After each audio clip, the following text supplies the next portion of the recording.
It's a sad day here at Sam the Cooking Guy. We've just learned that our British friends have been keeping a food item from us. No mention of it. We're gonna right the wrong by making it today.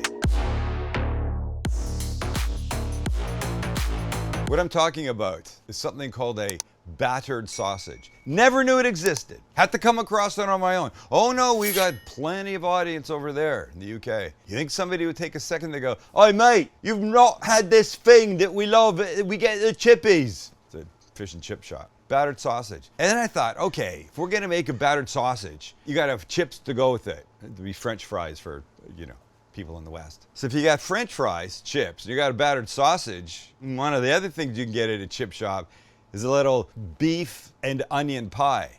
What the hell? We'll make that. To dip the battered sausage in, you should have curry sauce, so we'll make that too. And then I thought, what the hell? Let's go for broke. Let's go for, what's a four, not a trifecta, the Quadfecta. We'll go for the quadfecta of chip shop food. We're gonna make mushy peas, a cheater version, but it's still good. You got your chips, you got your battered sausage, you got your beef and onion pie, you got your curry sauce, and you got your mushy peas. All in one episode. All because I'm mad that you guys didn't, not everybody, because the Brits didn't tell me about this damn battered sausage that I saw and I fell in love with. We got a lot of friends over there. We got the Brits, we got the Scots, we got the Irish. So all those people watching this episode, we did the Irish spice bag. You love the hell out of it. No mention of the battered sausage. Fish and chips, no mention of the battered sausage. What's going on over there, people? Chippie. But chip butty we've done. It's a French fry sandwich and white bread. It's really good. So look, if there's anything else you're keeping from us, now's the time. Tell us below, because we want to know. In the meantime, I got a lot of food to make, so let's get going. We're starting with the pie. The beef mince and onion pie. We begin with a little oil in our pan and 1 yellow onion diced. And this will soften over the next 4 or 5 minutes. And when your onions look beautiful like that, make a spot, little shot of oil, and about a tablespoon of garlic paste. Let it start to get super fragrant. Won't take long. Mix it in a bit. Glorious. It's ground beef time. And in we come with 1 pound of 80/20. That means flavor. But to help mix it up better, I'm gonna use this thing that I was gifted. And then you just do this. Because the goal is to mince this up really well. You don't want like little meatballs. You want this all like ground away, if that makes sense.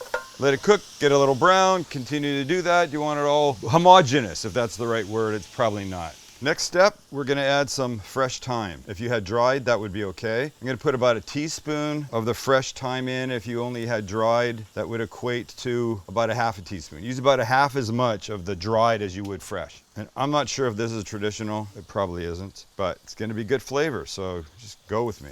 Beautiful. We're in. We haven't seasoned it yet. Let's give it a nice pinch of our BFF. And if the thyme wasn't traditional, red pepper flakes definitely won't be, but they will add a nice little punch of heat. There's about half a teaspoon. Everybody gets mixed beautifully. Give this about a minute or so. All right, here we go. Because we're not gonna want this wet, we're gonna help it out with about a tablespoon of flour sprinkled over the top and then mixed in. Give this about a minute and a half or 2 minutes. And now our liquids. 6 ounces of beef broth, thank you. A couple tablespoons of Worcestershire, or as they would say, Worcester sauce. And last but not least, for color and a little umami boost, dark soy, 1 tablespoon. And we mix. Perfecto. I don't want this bubbling away. I want on a very low, gentle simmer. We're gonna let this go for about 20 minutes, just to make the flavor so much nicer, and then we'll let it cool. In the meantime, we've got curry sauce to make and some mushy peas. Get our fries going. This is a pot of water that's almost boiling. This is really old peas that have been in my freezer forever. But I was fortunate they had, because I think that they'll be fine. You just want to soften them. I know the proper way to make mushy peas is you start with another kind of pea and then it's an overnight, whatever. We don't have all that time. So give these just a couple of minutes until they soften up. These guys are perfect, nice and soft. Here's what we do, take it off the heat, strain it like this. Then we're gonna put in a little blender. They're gonna fall, aren't they? They're not gonna go in nicely. There we go, all right. We add a couple things to this. First is a tablespoon of butter, or as they might say, ba'a, like that. We've got a good pinch of our BFF and a little heavy cream, like that. We can always add more. Let's seal it up and whiz it away. All right, haven't done this for a long time. Contact, and off we go.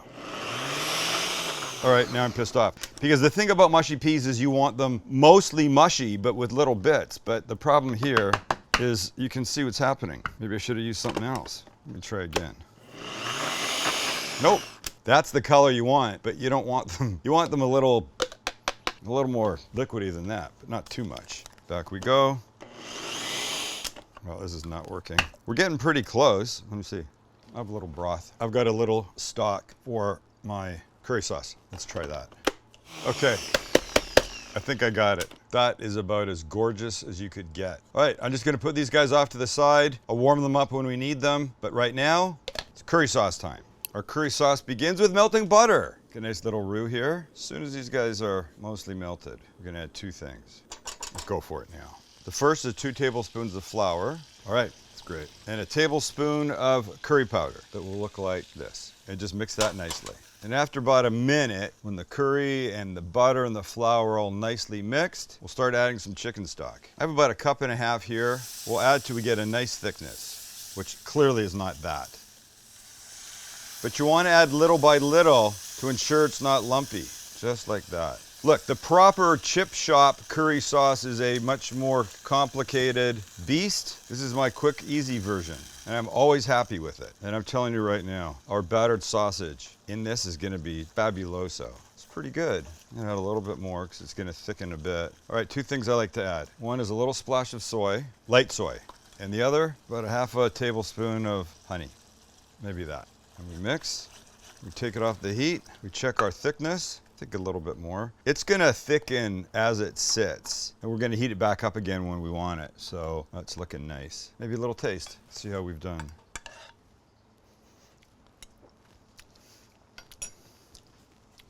Salt and pepper would have been a good add. I'll now do that. That's great. All right, this goes off to the side. We're almost ready for pie. These are Yukon Gold potatoes, peeled in water, because if they were peeled and not in water, they'd be turning brown. The chip shops in the UK tend to use something called a Maris Piper, which is close to a Yukon Gold. I can't get them here, so I'm going with this. I just want to cut these guys up into our perfect little chips. So I'll go there and there. All right, beauteous. I think you get the idea. Once you've cut a potato, get it back into the H2O, carry on with the other ones.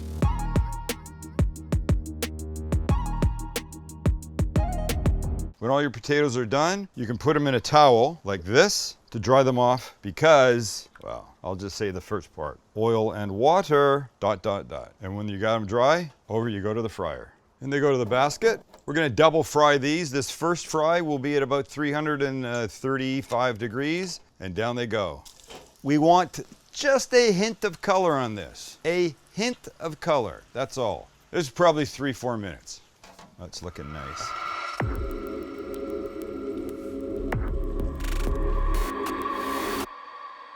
And there they are. Just getting a hint of color. So shake it off, as T Swift would say. Put them on a rack. You're gonna see them again when it's time for their second fry. In the meantime, we're making beef and onion pies, lads.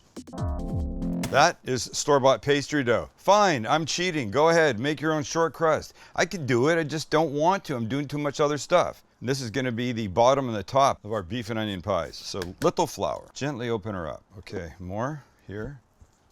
A little flour on our rolling pin. And this guy can be considerably thinner. Sweet as. These guys are set, we move on to our dishes. And here's what I'm using.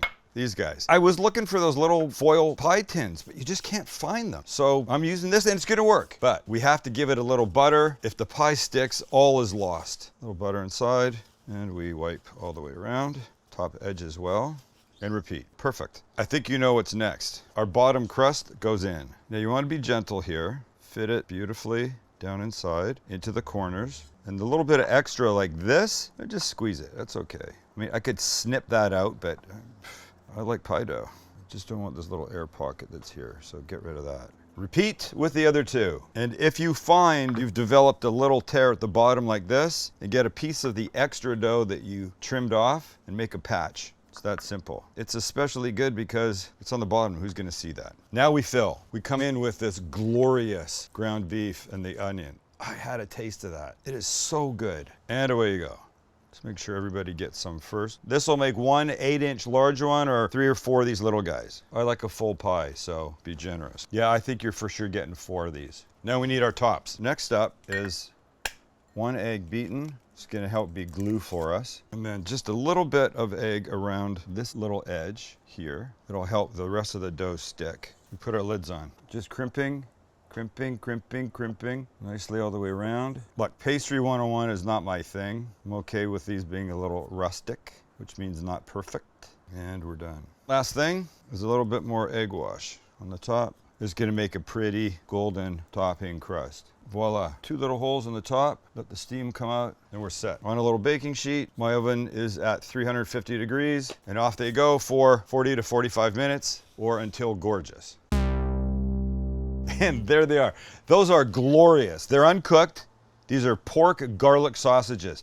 They use something called a Cumberland sausage, I've read, often for these battered sausages. Well, I can't find them here. I know I wanted pork. I know I wanted uncooked. And when I saw garlic and pork, that was all I needed to hear. Let's make our batter. It goes like this. This is a half a cup of flour. We'll add a good pinch of our BFF, a half teaspoon of baking soda. We'll give this a little mix. 1.5 cups of water. And 1 egg I will beat a bit first just to make it easier for me. And we mix till smooth. All right, that's where I want it. Now I do this. I take a bowl with some flour, spread it out. My sausages go in here like this. Because you know, if you've watched anything we've done ever in the past, I don't know, few years, you notice that to get a batter to stick, a little flour helps all the way around. And I will put them in the batter right before they go in the fryer. So boys, let's hit it. My oil is at 350. You can see I've transferred the batter to a low-sided bowl to make life easy for myself. I'll dust off a little bit of this flour, and garlic sausage number 1 will go in. And let's coat, let's coat. Oh, it's a heavy boy. It's a heavy lad here, folks. That's what she said. She didn't say that, I don't think. So we go like this, and up we go. And the same with number 2. Wow. It's probably gonna take 4 or 5 minutes. You don't want them touching. Let's just get this guy down. Loosen him up. All right, we're good now. Cook away, little guys. Cook away. I'm loving what I'm seeing here. Loving it. And we're there. These are looking a little rustic. I can't wait. So the pies aren't done yet. Gonna put them in a low oven to keep them warm. Why is that oil so loud? I don't know. God, it's like a jacuzzi's gone crazy. I'm gonna put them in about a 250 oven to keep them warm. When the pies are ready, everything comes together. And we have one more quick fry on our chips. And we're so close. Let them drain a second. Wait to see what we put on them. You're gonna like this. Well, there's our fries. I'm sorry, there's our chips. And of course they're gonna get a nice hit of salt. And I like salt and vinegar, but I don't like when the vinegar makes things mushy. So I have malt vinegar powder. We're just gonna give a little bit too. You're gonna get to the same place, but you're gonna stay nice and dry. And that. Have that, Max. Would you like that? Oh my God. This paper is going to get messy, but that's okay. It's chip shop. It's Chippie day. Beautiful. Remember this guy? That guy lives there. Remember one of our little pies? Look how pretty. The question is, am I going to be able to get him out? Nice. I'm going to put this kid right here. Wait do you see when that guy gets cut open? Wow. I know what that's going to look like. And then mushy peas, curry sauce. And there you go. Regardez-vous. Yeah, you guys look. I'm going to have this. Regardez-vous. It's French, I think, for look. The curry sauce. My batter split a little bit. I'm okay with this. I've not made it before. Okay, so first up, some mushy peas. And if you're looking at them and you think they're weird, it's because you're not from that part of the world, and they're not weird. They're damn delicious. And the color is one of my favorite parts. Second to how delicious they are. I know some people put mint in them. I'm not a mint guy. I'm this guy. Okay, wait. Sausage. Sausage time. Let's cut a piece, shall we? By the way, garlic. Cooked to 100 and, I don't know, 60, 2, 3. Well, hold on. You hear the crunch? It's like a British corn dog, but without the stick and without the corn batter stuff, the pie. Please, next the pie. And last, but definitely not least, this beautiful little pie. Ah, come on. Oh, snap. Look at you, you sexy little beef Pie. mince and onion pie. What'd you say? You sexy little pie. You sexy little pie. And while the camera is languishing over your beauty, I will allow myself another chip with curry sauce. All right, one little bite of the pie and then I gotta end. I feel like I'm gonna be 10,000 pounds by the time this video is finished. Just one bite. Oh, it's a hand pie. It is now. It's a hot hand pie. Oh, shit. Oh, fuck, it's burning. Fuck, it's burning. Ready? Yeah, it's burning.